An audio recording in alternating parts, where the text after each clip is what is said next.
Alright guys, here's my first update for the character after just playing it through the weekend. So first of all I'm going to go through the skills that I'm using at the moment, and then I'll show you the passives and the gear. So on my Spark, DPS is 8k.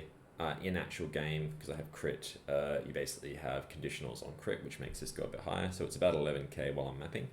And then we also have the hidden shock and the exposure, so it's probably a little bit more than that on the back end. We start with arcane tempo, lightning exposure, inspiration, mobility, and then an optional pinpoint critical, which you don't need. I just have it in because it's free at the moment. And you will notice with these gem links that only one of them has a cost multiplier, because we want to keep that cost multiplier down as much as we can. Then we have a conductivity. I've got to put some more supports in here. I'm being lazy. So yeah, that's pretty straightforward. Orbital Storms, we have this magnified effect, persistence, and conduction for now. And this is on a weapon swap with my effigy of cruelty, which applies critical weakness, which can help on the tankier rares and uniques. And then we have Archmage, Clarity. You can chuck a Lightning Mastery here as well if you would like.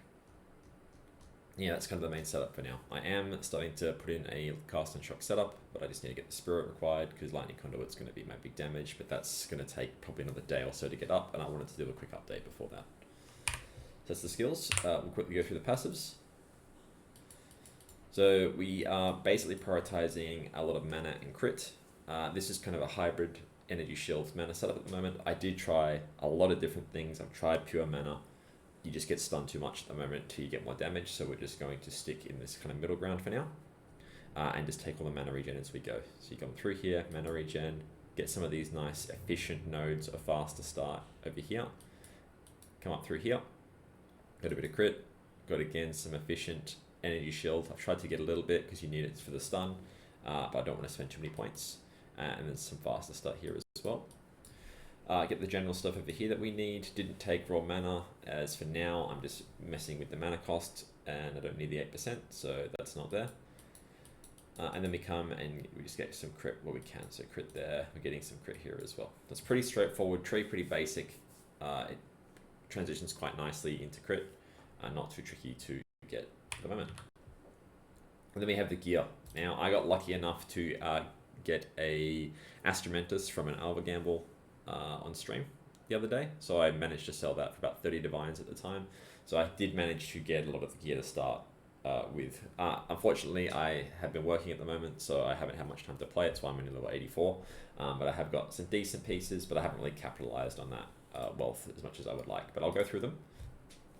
So here we have a wand with pretty decent all-round stats. We've got lightning spells, we've got crit chance, and we've got increased mana regeneration rate. Extra lightning damage is actually kind of good at the moment because we don't get that much from Archmage, so that 30% is quite nice there. Helmet, energy shield, tri-res, mana, pretty straightforward. Focus, spell crit, +2 to spells, mana regen, and mana. Amulet, at the moment I don't have plus levels on it. I've just got a nice all-round amulet with a lot of mana regen, a lot of mana, a little bit of cast speed. The Dream Fragments.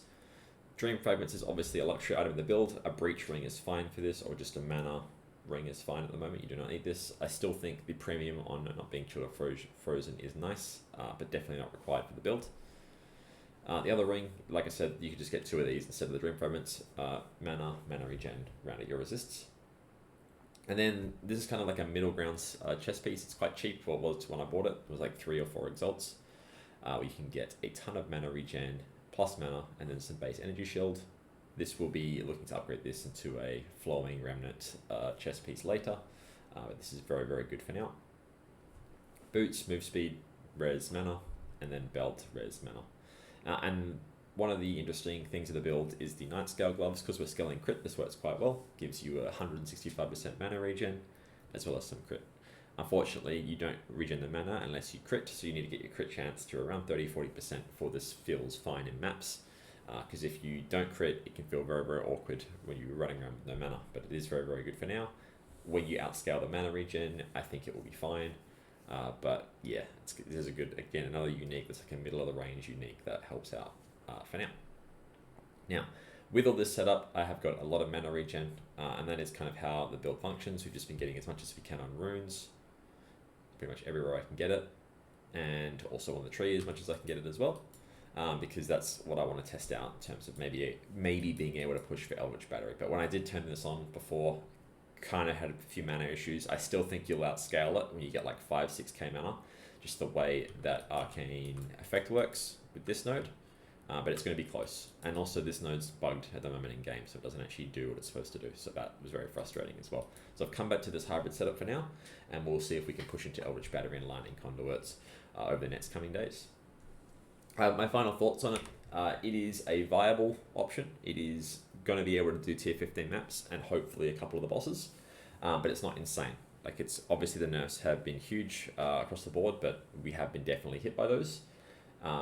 But it still works. You can get it to work. It is still fun. I am enjoying myself going around, and I'm feeling a bit tankier with this hybrid setup. I just feel like I need my damage to be a bit stronger, which we will be getting through shortly. The last thing, I will leave a max roll guide if you want to look at my current setup. The leveling was pretty difficult on this build. I'll put the path of building for the leveling guide that I put in my last video in the description as well. But it was a struggle. I did die multiple times in the campaign. It took me about 14 or 15 hours to get through it, which is a bit slower than my other runs by about 4 hours. So yeah, that's basically it. If you want to check me out on the stream, links in the description.